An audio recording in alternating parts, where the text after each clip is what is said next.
Morning students, so welcome to our channel personal tutor. और मैं आपकी सोफिया मैम आपके लिए केमिस्ट्री की एक और नई वीडियो के साथ में। तो जैसे कि आज हम पढ़ रहे हैं, हमारा जो मेन टॉपिक चल रहा है वो है organic chemistry BSc first year. Organic chemistry BSc first year में हम अगर बात करें तो हमने बहुत सारे टॉपिक्स को कवर अप किया हुआ है।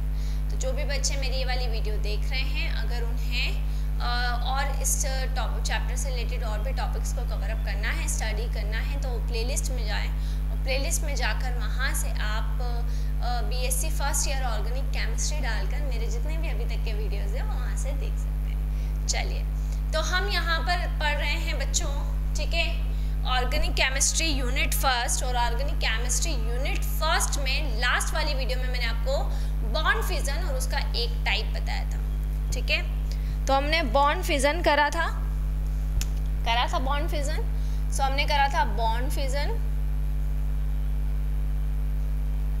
और बॉन्ड फिजन के हमने दो टाइप पढ़े थे।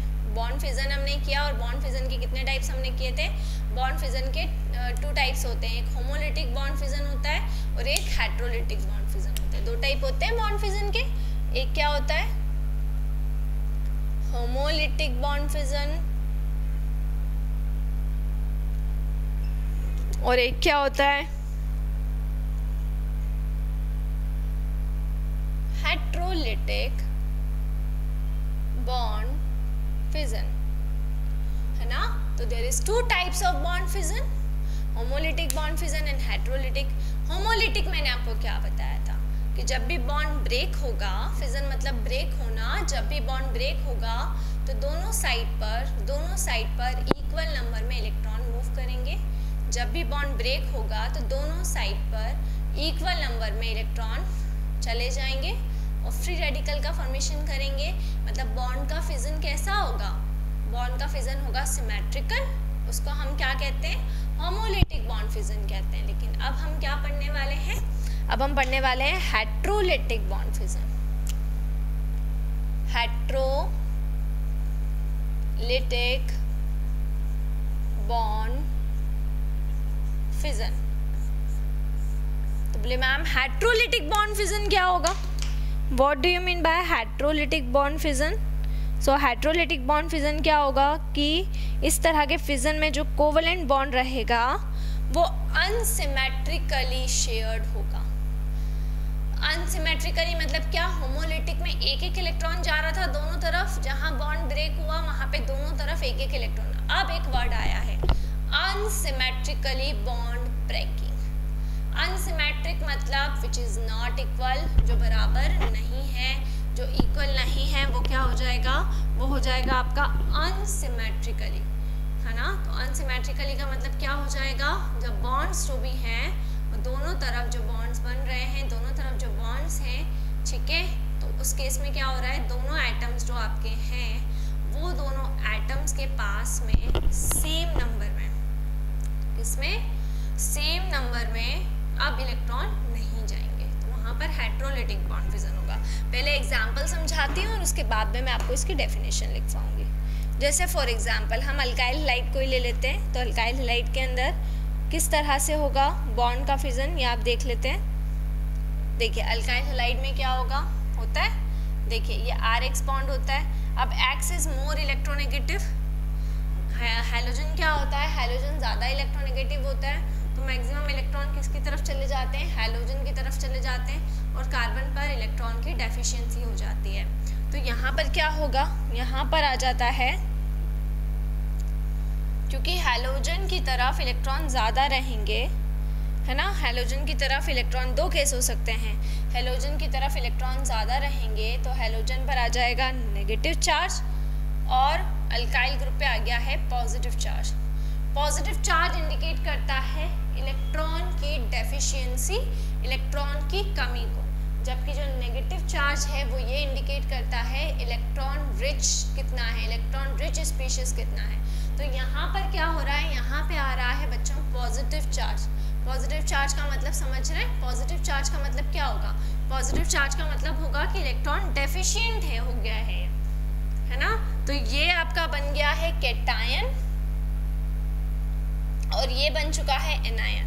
या तो फर्स्ट पॉसिबिलिटी अगर पहले केस की बात करें तो पहला केस तो ये होगा, और अगर यहीं मैं सेकंड केस की बात करती हूँ तो सेकंड केस ये हो सकता है कि R के ऊपर नेगेटिव और X के ऊपर पॉजिटिव। अरे भाई R के ऊपर नेगेटिव और X के ऊपर पॉजिटिव, तो ये हो जाएगा एनायन और इसको हम कह देंगे कैटायन। तो R के ऊपर हो जाएगा नेगेटिव और X के ऊपर हो जाएगा पॉजिटिव। X के ऊपर पॉजिटिव है क्योंकि वो क्या है, वो है कैटायन। X के ऊपर पॉजिटिव है क्योंकि वो क्या है, वो है कैटायन। और R के ऊपर नेगेटिव है क्योंकि वो क्या है, क्योंकि वो है एनायन। समझ में आ रही है आपको बात? ठीक है, तो अब हेटेरोलिटिक बॉन्ड फिजन क्या होगा, डेफिनेशन हम लिख लेते हैं। In this type of bond fission, in this type of bond fission, in this type of bond fission, the covalent bond breaks unsymmetrically. The covalent bond breaks unsymmetrically. Covalent bond कैसे break हो रहा है बच्चों? Covalent bond break हो रहा है unsymmetrically and shared pair of electron shared pair of electron shared pair of electron goes with any one of the two, goes with any one of the two। तो shared pair of electron है और वो किससे जाके मिल रहे हैं, कोई भी दो से, any one of the two से जाकर फॉर्म हो रहे हैं। Therefore due to heterolytic bond fission,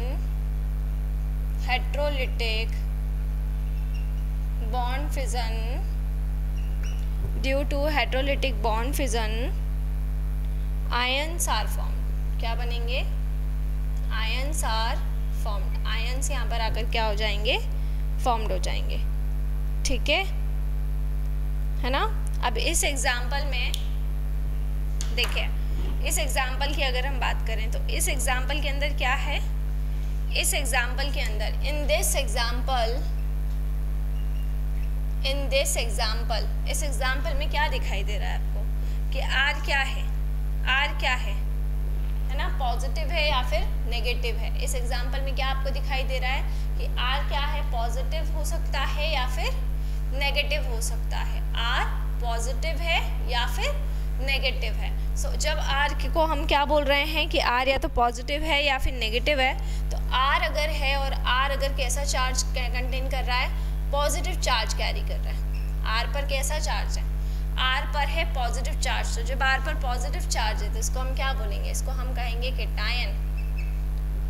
इसको हम क्या बोलेंगे, इसको हम कहेंगे कैटायन, है ना, क्या बोलेंगे इसको हम, कैटायन बोलेंगे, है ना। तो पॉजिटिव चार्ज जब होता है तो उसको बोला जाता है कार्बोकैटायन।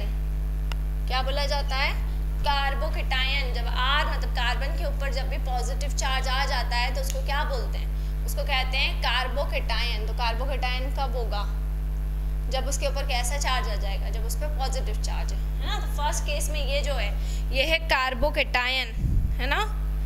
और जब R पर कैसा चार्ज है, R पर नेगेटिव चार्ज है, तब उसको हम कहते हैं एनायन। कौन सा एनायन, कार्बोनियम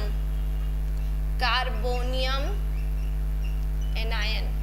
तो समझ में आया कार्बोकैटायन क्या होता है और कार्बोनियम आयन क्या होता है। कार्बोकैटायन क्या होगा और कार्बोनियम आयन क्या होगा, ठीक है। तो in this ion carbon atom के पास में कितने इलेक्ट्रॉन्स रहेंगे, कार्बन एटम्स के पास में 6 इलेक्ट्रॉन रहेंगे। कार्बन एटम के पास में कितने इलेक्ट्रॉन्स रहेंगे, 6 इलेक्ट्रॉन रहेंगे इसकी आउटर ऑर्बिट के अंदर, ठीक है। अब इसके आउटर ऑर्बिट के अंदर, इसका मैं आपको एक एग्जांपल में आपको करवाने वाली हूँ और कार्बोएनायन और कार्बोएनायन क्या होता है। अगली वाली वीडियो में हम पढ़ेंगे what is carbocation, what is carbonium ion और व्हाट इज कार्बोएनायन, है ना। वो सारी टर्म्स जो है वो मैं आपको नेक्स्ट वीडियो में समझाऊंगी। तो ये आपका मेन बेसिक्स रहेगा और इसी के बेसिस पर आप क्या कर सकते हैं, आगे वाले जो भी टॉपिक्स हैं उनको स्टडी कर सकते हैं। तो ये वाली जो वीडियो है, जब आप ये वाली वीडियो पूरे अच्छे से समझ पाएंगे तभी आप नेक्स्ट वाली वीडियो को अच्छे से अंडरस्टैंड कर पाएंगे। तो इसी तरह से जुड़े रहिए हमारे साथ में, वीडियोस को लाइक करते रहिए, चैनल को सब्सक्राइब करना ना भूलें। कोई भी डाउट, कोई भी क्वेरी हो उसे आप कमेंट सेक्शन में डाल सकते हैं। और अगर आप हमसे ऑनलाइन होम क्लासेस पढ़ना चाहते हैं तो हम आपको ऑनलाइन होम क्लासेस की फैसिलिटी भी प्रोवाइड कर रहे हैं। हमसे ऑनलाइन होम क्लासेस पढ़ने के लिए डिस्क्रिप्शन में जाकर सारी डिटेल्स ले लें और हमसे कॉन्टेक्ट करें। Stay home, stay safe and study hard. Thank you.